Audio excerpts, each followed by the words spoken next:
And tonight we're going to be in the book of Leviticus. We're going to read chapter 14.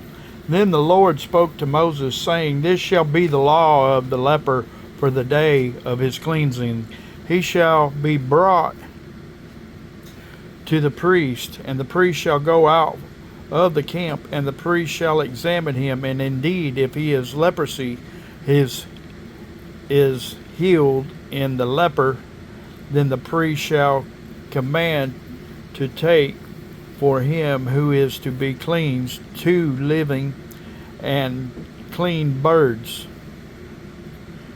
cedar wood, scarlet, and hops, and the priest shall command that one of the birds be killed in an earthen vessel over running water. For as for the living bird, he shall take it, and the cedar wood, and the scarlet, and the hops, and dip them in the living bird in the blood of the bird that was killed over the running water. And he shall sprinkle it 7 times on him who is to be cleansed from the leprosy, and shall pronounce him clean, and shall let the living bird loose in the open field. He who is to be cleansed shall wash his clothes, shave off all his hair, and wash himself in water, that he may be clean. After that he shall come into the camp, and shall stay outside of his tent for 7 days. But on the 7th day he shall shave all the hair off his head, and his beard, and his eyebrows, all his hair he shall shave off.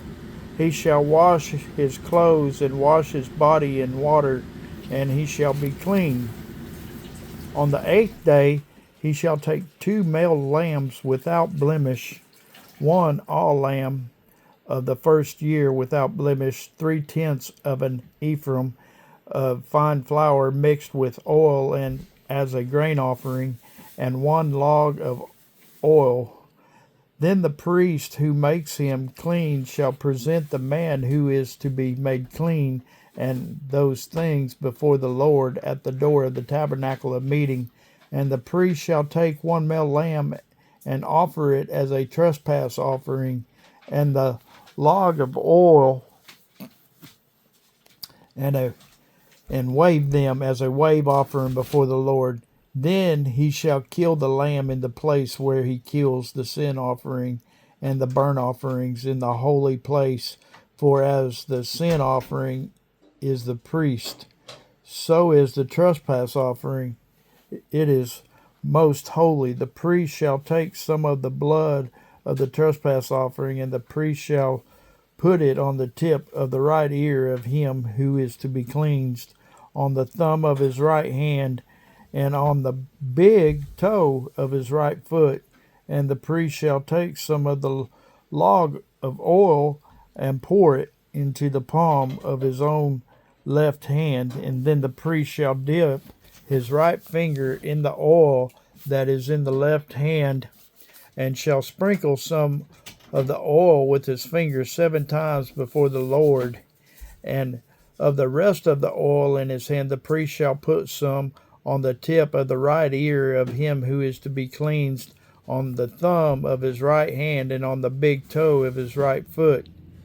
On the blood of the trespass offering, the rest of the oil that is in the priest's hand shall be put on the head of him who is to be cleansed. So the priest shall make atonement for him before the Lord. Then the priest shall offer the sin offering and make atonement for him who is to be cleansed from his uncleanliness. Afterward he shall kill the burnt offering, and the priest shall offer the burnt offering and the grain offering on the altar. So the priest shall make atonement for him, and he shall be clean. But if he is poor and cannot afford it, then he shall take 1 male lamb as a trespass offering to be waved, to make atonement for him, 1/10 of an ephah of fine flour mixed with oil as a grain offering, a log of oil, and 2 turtle doves or 2 young pigeons, such as he is able to afford. One shall be a sin offering, the other shall be a burnt offering. He shall bring them to the priest on the 8th day for his cleansing, to the door of the tabernacle of meeting before the Lord. And the priest shall take the lamb of the trespass offering and the log of oil, and the priest shall wave them as a wave offering before the Lord. Then he shall kill the lamb of the trespass offering, and the priest shall take some of the blood of the trespass offering and put it on the tip of the right ear of him who is to be cleansed, on the thumb of his right hand, and on the big toe of his right foot. And the priest shall pour some of the oil into the palm of his own left hand.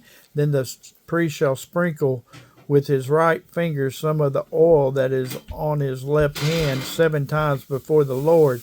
And the priest shall put some of the oil that is in his hand on the tip of the right ear of him who is to be cleansed, on the right thumb of the right hand, and on the big toe of the right foot. On the place of the blood of the trespass offering, the rest of the oil that is in the priest's hand shall be put on the head of him who is to be cleansed, to make atonement for him before the Lord. And he shall offer one of the turtle doves or young pigeons, such as he can afford, such as he is able to afford, the one as a sin offering, the other as a burnt offering with a grain offering. So the priest shall make atonement for him who is to be cleansed before the Lord. This is the law for one who had a leprous sore, who cannot afford the usual cleansing. And the Lord spoke to Moses and Aaron, saying, When you have come into the land of Canaan, which I give you as a possession, and I put the leprous plague in a house in the land of your possession, and he who owns the house comes and tells the priest, saying, It seems to me that there is some plague in the house, then the priest shall command that they empty the house before the priest goes in to examine the plague, that all that is in the house may not be made unclean. And afterward the priest shall go in to examine the house, and he shall examine the plague. And indeed, if the plague is on the walls of the house, with ingrained streaks, greenish or reddish, which appear to be deep in the wall, then the priest shall go outside of the house to the door of the house and shut up the house 7 days. And the priest shall come again on the 7th day and look. And indeed, if the plague has spread on the walls of the house, then the priest shall command that they take away the stones in which is the plague, and they shall cast them into an unclean place outside of the city. And he shall cause the house to be scraped inside all around, and the dust that they scrape off they shall pour out in an unclean place outside the city. Then they shall take other stones and put them in the place of those stones, and he shall take other mortar and plaster the house. Now if the plague comes back and breaks out in the house after he has taken away the stones, after he has scraped the house, after it is plastered, then the priest shall come and look, and indeed if the plague has spread in the house, it is an active leprosy in the house. It is unclean, and he shall break down the house, its stones, its timbers, and all the plaster of the house, and he shall carry them outside the city to an unclean place. Moreover, he who goes into the house at all while it is shut up shall be unclean until evening. And he who lies down in the house shall wash his clothes, and he who eats in the house shall wash his clothes. But if the priest comes in and examines it, and indeed the plague has not spread in the house after the house was plastered, then the priest shall pronounce the house clean, because the plague is healed. And he shall take to cleanse the house 2 birds, cedar wood, scarlet, and hops. Then he shall kill one of the birds in an earthen vessel over the running water, and he shall take the cedar wood and the hops and scarlet and the living bird, and dip them in the blood of the slain bird in the running water, and sprinkle the house 7 times, and he shall cleanse the house with the blood of the bird and the running water and the living bird with the cedar wood and hops and the scarlet. Then he shall let the living bird loose outside the city in the open field to make atonement for the house, and it shall be clean. This is the law for any leprous sore and scale, for the leprosy of a garment and of a house, for swelling and a scab and a bright spot, to teach when it is unclean and when it is clean. This is the law of leprosy. Amen.